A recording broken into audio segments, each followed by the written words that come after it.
You're watching R&M RBG TV. What up, world? It's your brother Dawood Abdullah, R&M, coming at you live one more time. It's a quick thought on my mind. Peace, love, and black power to all. Black love is a cure for the black nation, so let's get it. Alright,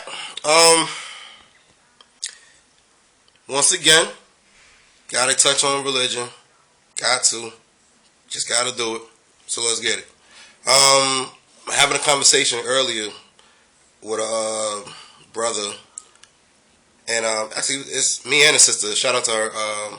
We were having a conversation with this guy on Facebook for like the last 4.5 hours. So long story short, I'm gonna try to sum it up real quick. Basically, he's trying to tell us, which we already know, those that do know, that Christianity, Islam, Judaism, these are all religions that were created out of our own spiritual livelihoods on which we lived on a day-to-day basis, right? That conquerors and invaders came in, took from us, watered it down, recreated it, came up with religion, then forced it down our throats, right? We get that, got it, cool, stamped, move on. Now, we're trying to get him to understand that partially he's absolutely right. They were taken from what we used to do. We never had no doctrine. We ain't never had no book. You feel what I'm saying? When we came out of our mother's wombs, we simply lived. From that point on, after we were nurtured and cared for and grew up, we simply lived a good life. They came in, they saw how we was doing, they saw how we was vibing, they made a damn doctrine out of it and enslaved us with it. Right?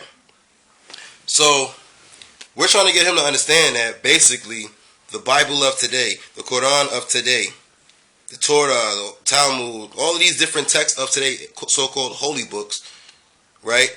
They're not true. They're not historically correct. You can't prove any of this stuff.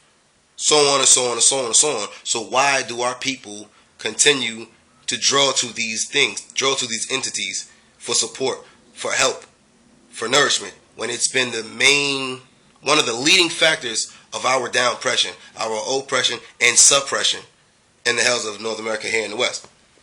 Religion is killing us, family, worse than HIV and AIDS. Religion is destroying us. You're living the slow death. You feel what I'm saying? When your mind is warped on religion, because it teaches you to simply believe in some shit that never happened. Meanwhile, you're ignoring the stuff that's happening to you on a daily basis. You're taught to wait for the afterlife. Meanwhile, the life that you're living is nothing but a life of hell. Right? So why are we so stuck on this stuff? Why are we so stuck on it?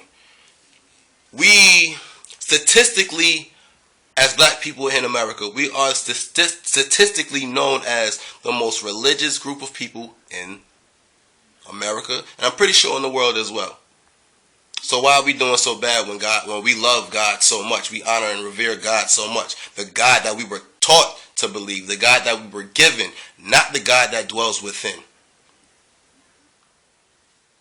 After all, the book does say we were created in God's image, right? But whose image do you see along these walls when you go in these different temples and mosques and churches and stuff like that? Whose picture do you see? I don't see you. You don't see me. You see them. So why are we still stuck on it? These are just little simple common sense questions you have to ask yourself, family. You feel what I'm saying? Don't just go on Friday or Sunday just because that's the thing to do on a weekly basis.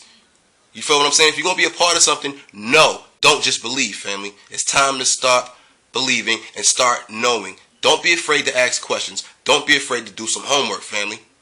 It's only going to benefit you in the long run, because at the end of the day, this religion stuff has been benefiting them, not the black community. Think about it, y'all. It's okay. Alright? It's your brother Dawood Abdullah, man. R&M coming at you live one more time just with this quick little thought, man. Let's get to it, man. Don't be afraid, family. Truth hurts, but it also heals. Black power.